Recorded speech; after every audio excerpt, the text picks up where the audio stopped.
Walang CFO Digital Sticker hindi makakalabas ng Pilipinas. CFO Digital Sticker ano ba ito? Bakit hindi makakalabas ng bansa ang isang Filipino kung wala ito? Ang CFO o Commission on Filipinos Overseas ay isang ahensya ng gobyerno na pinamumunuan sa ilalim ng opisina ng Presidente ng Pilipinas. Ang kanilang pangunahing responsibilidad ay maglunsad ng mga seminar at orientation para sa mga Filipino na pupunta sa ibang bansa.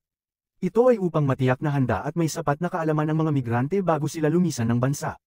Ito ang mga uri ng seminar na kailangang daluhan ng isang migranteng Filipino.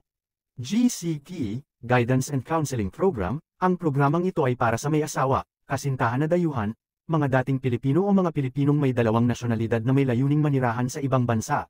Ang layunin nito ay mabigyan ng sapat na impormasyon at payo tungkol sa mga maaring mangyari sa pagitan ng mag-asawa, karapatan at obligasyon habang naninirahan sa isang bansa, mga suporta na maasahan sa oras ng kagipitan ang mga migranteng Pilipino, at ang mga kultural at panlipunang kaibahan ng isang bansang pupuntahan ng isang migranteng Pilipino. Pre-Departure Orientation Seminar, PDOS, para sa mga migrante na may edad na 20 hanggang 59 na taong gulang na ipinitisyon ng kanilang mga magulang, kapatid, o malapit na kamag-anak, kabilang ang mga independenteng aplikante. Ang mga tatalakayin sa seminar na ito ay ang mga regulasyon sa paglalakbay, mga proseso sa imigrasyon, pagkakaiba ng kultura, mga paalala sa pag-areglo, trabaho at seguridad panlipunan, karapatan at obligasyon ng mga migranteng Pilipino. Peer Counseling Program, para naman sa mga Pilipinong migrante na 13 hanggang 19 ang edad.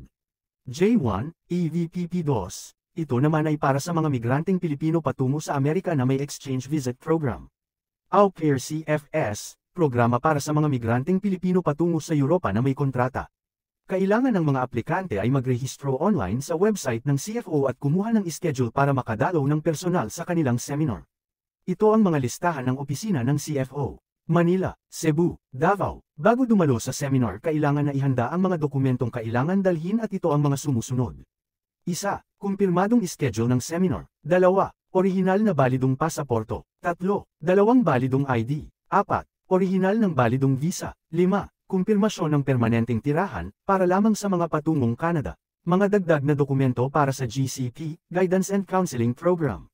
Isang kopya ng pasaporto, isang kopya ng balidong ID ng nagpetisyon, kopya ng Philippine Statistics Authority, PSA, Marriage Certificate, kung ikinasal sa Pilipinas.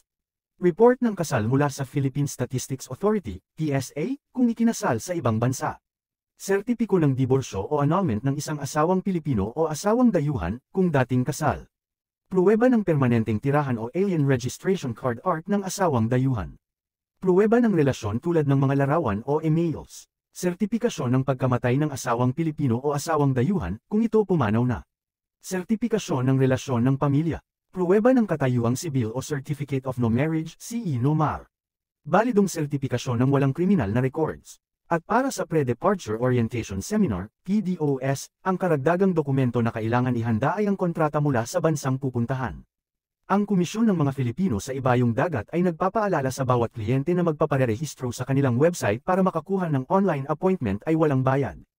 Ang bayad lamang na kanilang hinihingi ay 30 pesos na para sa documentary stamp tax. Pinapayuhan din nila ang aplikante na huwag bumili ng airplane ticket hanggat hindi pa maibigay ang CFO Digital Certificate.